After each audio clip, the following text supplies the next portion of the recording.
Tonight on NewsVision, homecoming is here. Canes from all across the country coming home to campus. The school spirit and the community that we have a great culture on campus, and homecoming is just a constant reminder that our campus is just as great and we have such a great community. We have team coverage from a look at all of this week's events to a preview of Saturday's big game against Louisville.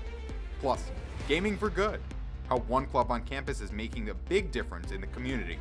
And really it's just sharing our hobby with everyone else and showing that, anyone can do what they love.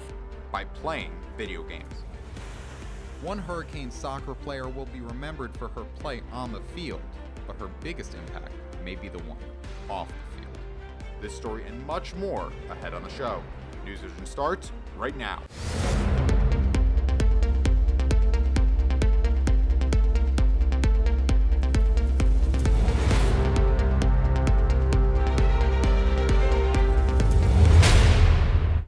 It's the biggest week of the year for the University of Miami. Homecoming 2019 is here and happening right now. Hundreds of students are getting ready for tonight's concert.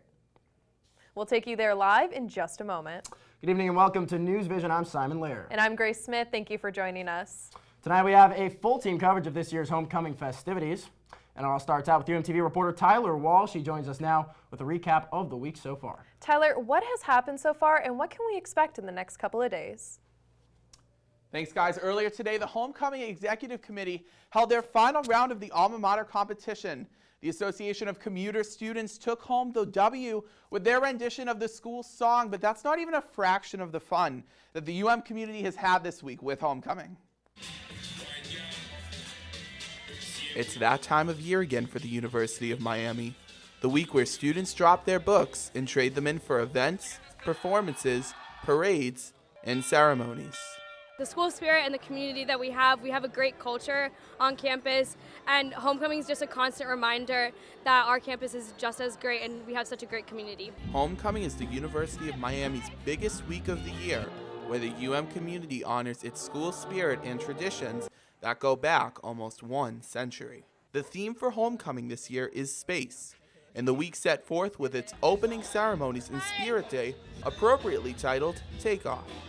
The event took place at the Lakeside Patio on Monday and had live music, food, and the ceremonial bell ringing from the university's honor society, Omicron Delta Kappa. UM football head coach Manny Diaz spoke at the event to promote the team's game on Saturday against Louisville. We got a good Louisville team coming in. Again, a national TV audience can be watching us. The Stars of the Universe King and Queen pageant was held Monday night at the Shalala Center Grand Ballroom. 6 kings and 6 queens competed in the pageant, testing their spirit, talent, and poise to see who was fit to be a king or a queen. In the end, senior Mike Hoosier was crowned king and senior Chelsea Lavelle was crowned queen. Now that I'm a senior, this means so much to me because I've been through the years and I see I've been here for multiple homecomings and I know how much of an amazing time, it's filled with so much spirit. On Tuesday morning, the Your Place in Space Spirit Tree competition was held at the Spirit Tree behind UM's Ash Building. Teams presented ornaments to hang on the University of Miami's Spirit Tree. With a theme in mind, this year teams had to hang decorated planets on the tree. The winning team will be announced on Friday. So with that, let's get packing. The Hurricanes helped the hometown on Wednesday with the Guardians of the Galaxy Service Day. Canes helped out by volunteering for local organizations on campus. You want to be able to do the same thing in the future, so I think it's really important for us to give back so that way we kind of can do the same thing that these people are doing for us. O-Cheer made its semesterly return to UM on Wednesday night at the patio during the Dancing with the Stars competition.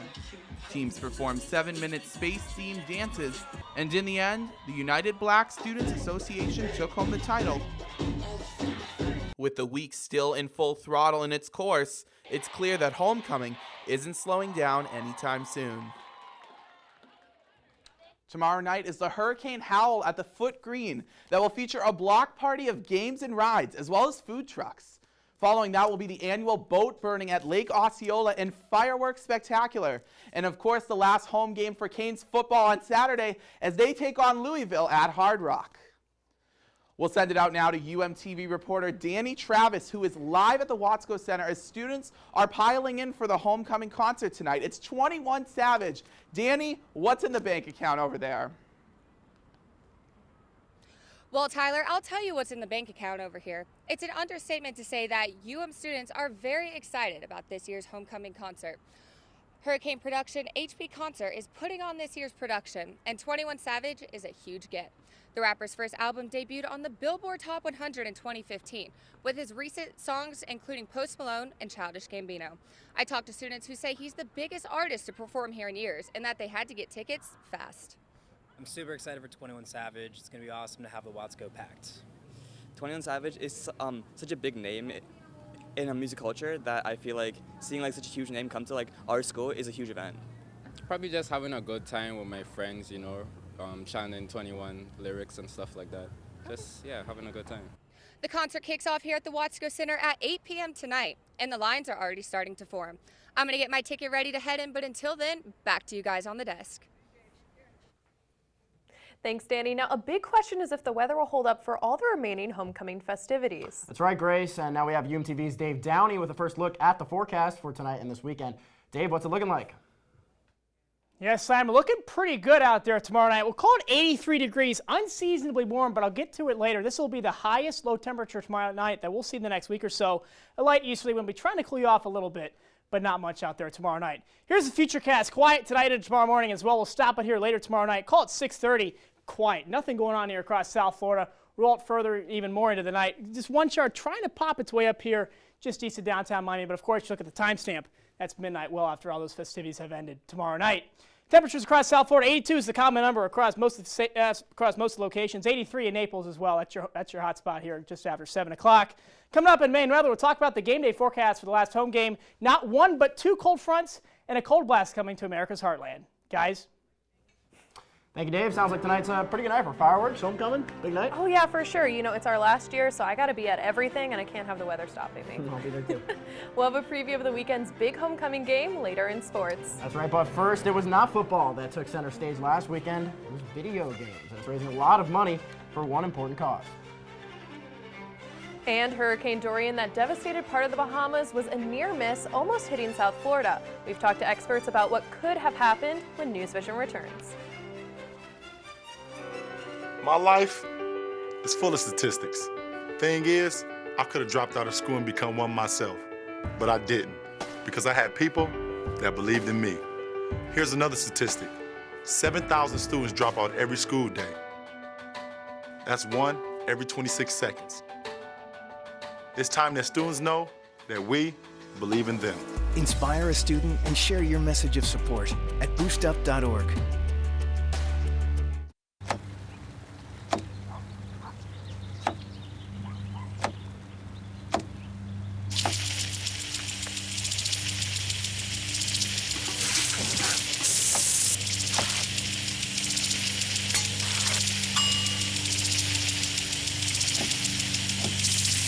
Clean kitchen surfaces, utensils, and hands with soapy water. 1 in 6 Americans will get sick from food poisoning this year. Keep your family safer. Check your steps at foodsafety.gov. Hart, what's going on? I'm leaving. Why? What did I do? Not enough. You constantly ignore me. You barely eat anything healthy. You're half as active as you used to be. The pressure is just too much. I quit. Okay, I get it. I'll do better. Just please, don't leave. Okay, but remember, if I go, you go. Listen to your heart. Don't let it quit on you. Uncontrolled high blood pressure could lead to stroke, heart attack, or death. Get yours to a healthy range before it's too late.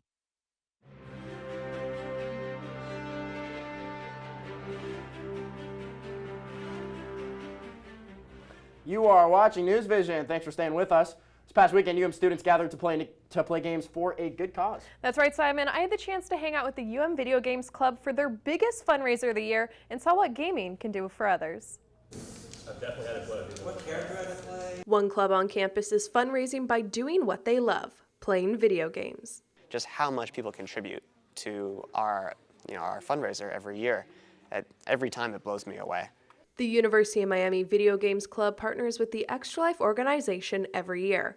Together, they host a 12-hour gaming marathon to raise money for local children's hospitals, a chance where gamers can focus on giving.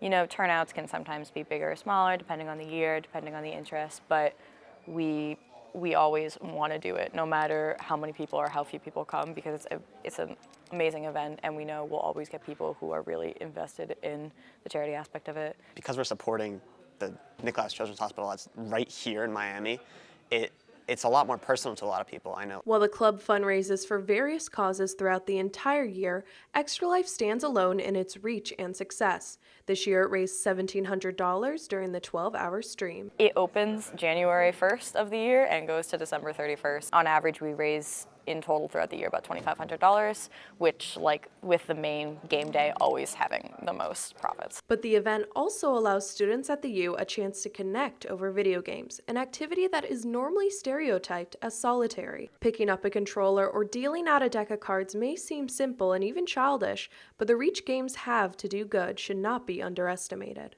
And really, it's just sharing our hobby with everyone else and showing that, you know, anyone can do what they love and give back to the rest of the world. The Video Games Club is continuing to raise funds through the end of the year. You can help donate to children's hospitals by going to extra-life.org and searching for the University of Miami. The Rathskeller hosted another fun event this week for all of UM. Students gathered to participate in the Rats Trivia Night, which takes place every Tuesday night at 6:30, and each person worked with the team to help answer those questions. I've been coming with my friends ever since I was a freshman 4 years ago. It's a lot of fun. The environment's always great. A lot of people always come out. You're making the night full of thinking, laughing, and eating with friends. And the questions varied from politics to movie characters and popular songs. The teams had a few short minutes to write down their answers, and the winning team walked away with a $10 gift card and a smile. They were called the Misinformed. Also at the Rat last week, students had the chance to make some arts and crafts. The monthly event known as Painting and Pictures was held on October 30th. And it allows students to take a study break and enjoy their drink, as long, of course, as they are 21 years old, while putting their art skills to the test. Computer all day long, so it's nice to kind of do something more creative with my time and make some cool art out of it. Doing something therapeutic to balance out their stress during the busy days of the school year, and there will be one more Painting and Pictures event held before the end of this semester. Tonight, thousands of people are still recovering from Hurricane Dorian that turned into a monster Category 5 storm in just a few days at the beginning of September. UMTV's Dave Downey is here with more.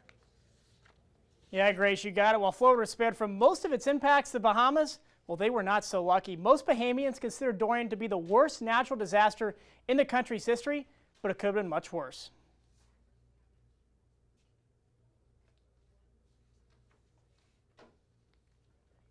Outside UM's Rosenstiel School for Marine and Atmospheric Science are a misconception to how lucky South Florida has been the past 2 years. 3 out of the last 4 years have seen major hurricanes come very close to Miami: Matthew, Irma, and Dorian. But somehow, Miami has escaped the brunt of all 3. I talked to Emergency Management Director Matthew Spinner to see how his team prepared.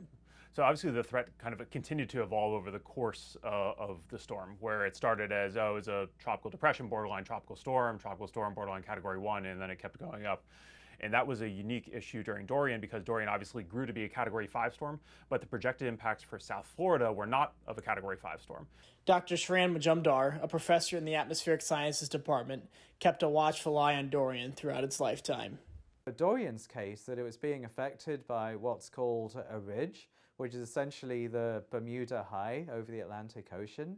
And there were some questions about the strength of that ridge. And if there are no net steering currents, then what that can do is keep the hurricane in a fairly stationary position. And of course, that's what happened, and that was a real disaster for the Bahamas. Yeah, if it had stayed in the westward track, it would have been absolutely appalling for some part of Florida, central or southern Florida. Dorian made landfall on Great Abaco Island in the Bahamas with maximum sustained winds of 185 miles per hour, the strongest storm in recorded history to make landfall on the islands. Now, guys, that date goes back to 1851, in their recorded history. Wow, what devastation. Here's hoping that they can recover and we can continue to support them. Exactly right, and actually it's tied for the strongest hurricane in Atlantic Basin history to make landfall anywhere. So it's pretty Good thing that missed us. That sounds like really pretty Yeah, solid. we've had pretty accurate, Simon. decent weather in Miami since then. Correct. Pretty decent weather tonight, actually, as we take a look at the weather outside tonight. 82 degrees, feels like 85. Dew point 71. We're going to watch that number actually fall a little bit with 2 cold fronts coming in the next week or so. Light easterly wind coming out here, 7 miles per hour. We're going to watch that number tick up tomorrow as that cold front approaches. Speaking of cold front, here is cold front number 1, spotted here on the national temperatures map. All the way down here in Houston, works its way up close to the nation's capital up in Washington. Now, I'm a little cold looking at this Minneapolis reading. 22 degrees compared to our 82. I'll take our 60-degree edge over theirs right now. National satellite radar, similar story. Watch this cold front work its way Atlanta, down into Houston and Dallas as well, in Washington and New York. Pretty quiet out there across most of the country other than that. Speaking of quiet, pretty much nothing going on down here in the last 3 hours. Couple of light showers down here across the straits, but really not a whole lot going on out there tonight. Speaking of tonight, 76 degrees, still unseasonably warm. Muggy moonlight, we'll call it tonight. Just another of those one uncomfortable and unseasonable nights. But tonight, that might be the last night of those for the next week or so. Game day forecast for Saturday up in Miami Gardens. 78 degrees as that cold front will be trying to pass through. 76 by halftime, a continuing shower chance. Mid-70s by the end of the game as showers will continue coming to the end as that cold front works out of the area Saturday night.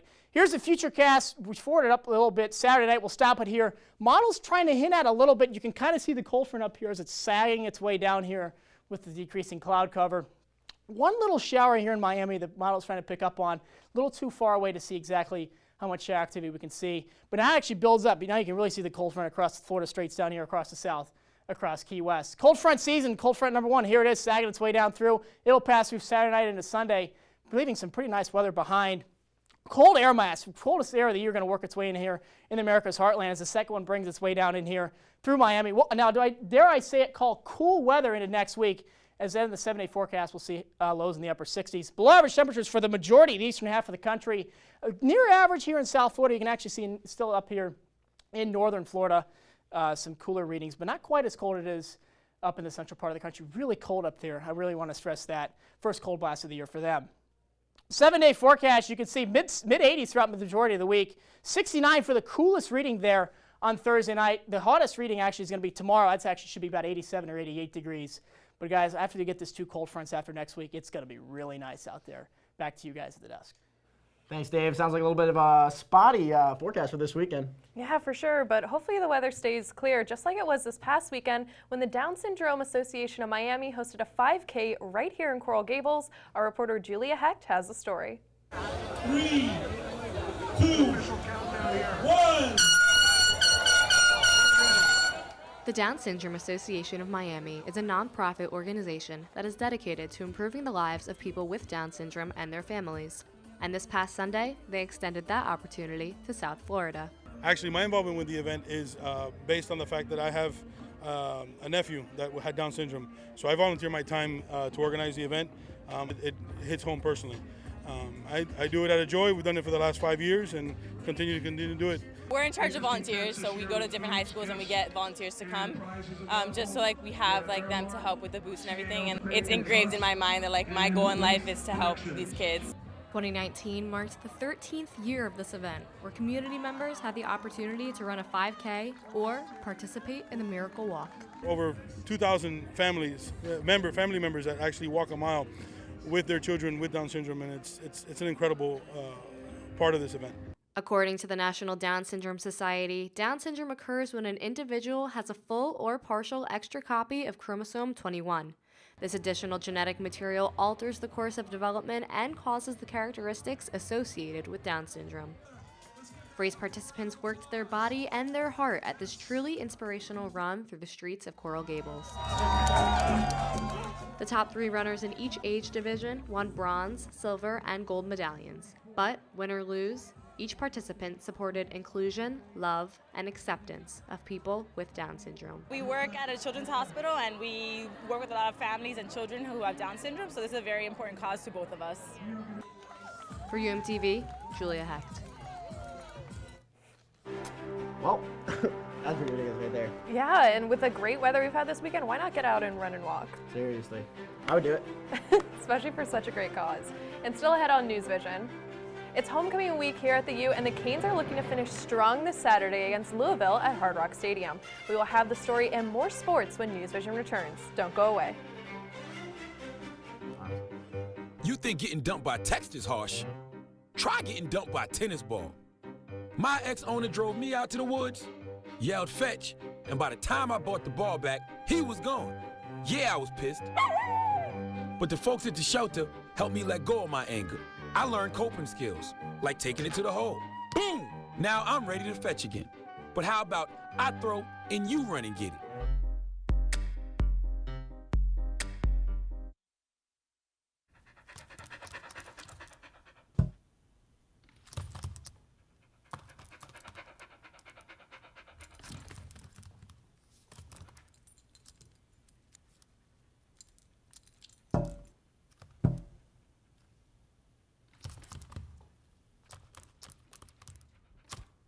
There's a shelter pet who wants to meet you. Meet one today. Visit theshelterpetproject.org. Adopt. I adopted Bento in 2010 from a shelter. As it turns out, we have very similar personalities. And this cat makes me make art because he's always motivating me to take pictures of him, to draw pictures of him. He just is motivating artistically. It's just that simple. Well, he's my best friend, but a lot of people know him as Keyboard Cat.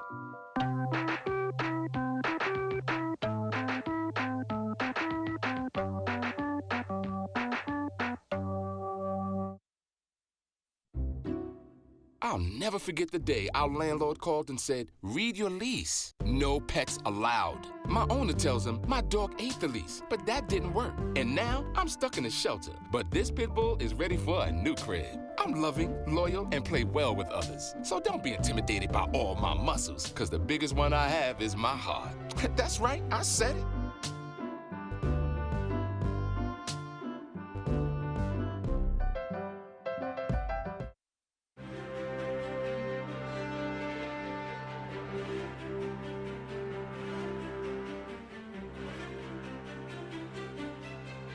Thanks for staying with us. I'm sports anchor Maxwell Trink. After a dominant win over rival Florida State, Hurricanes football is looking to remain bowl eligible as they kick off homecoming weekend against the Louisville Cardinals.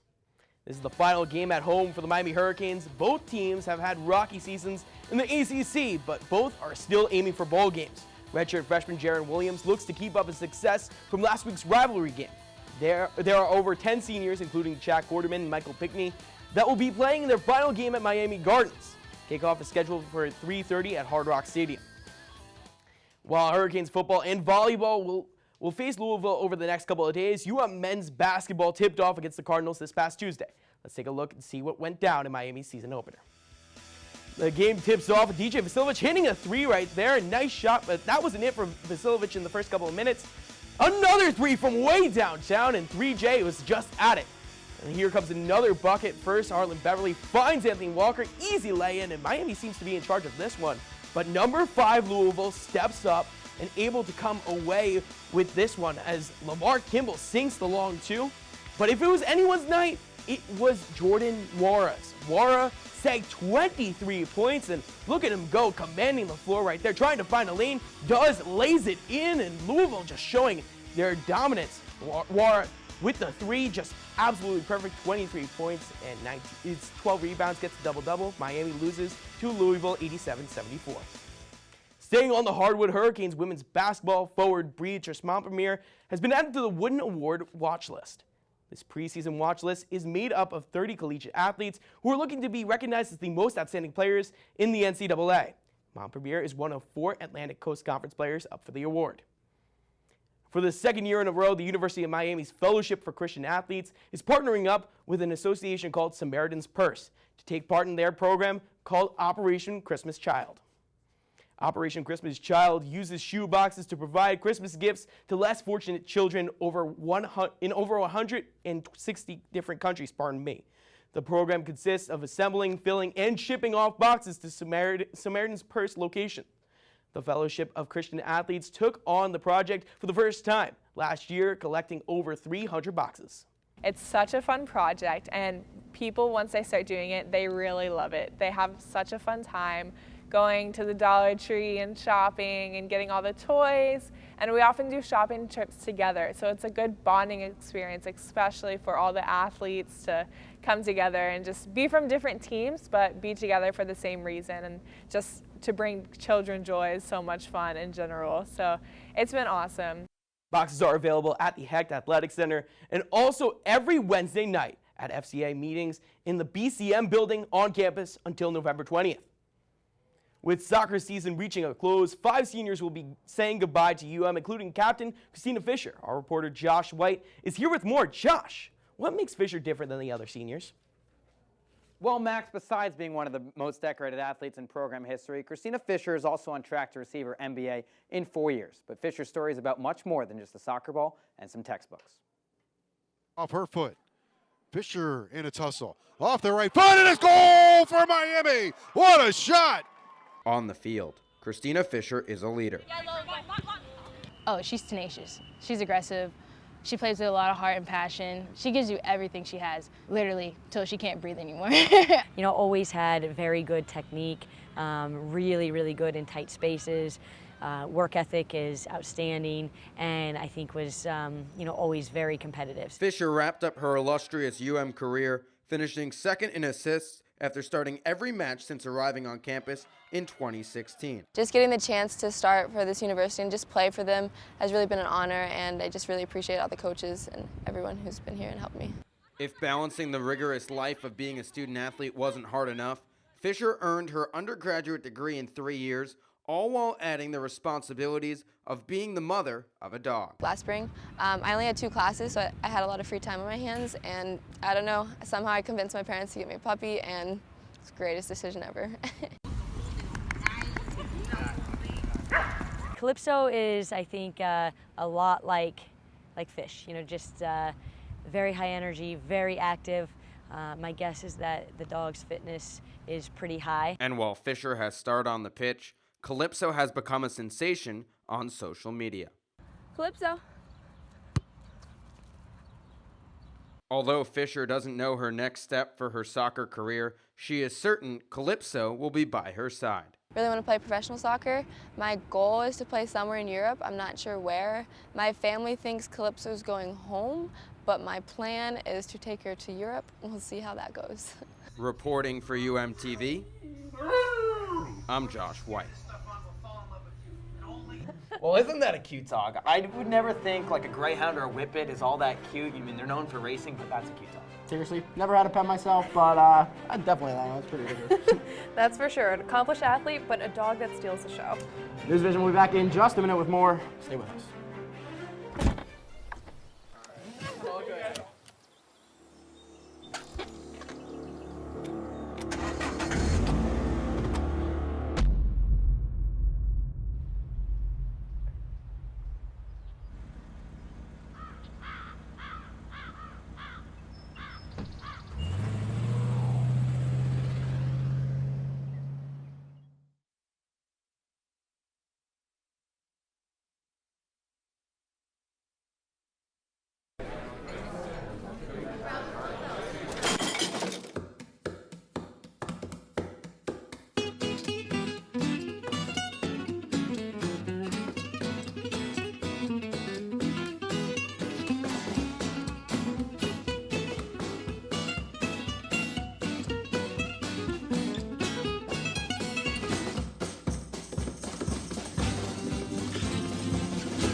I need to get a tissue from.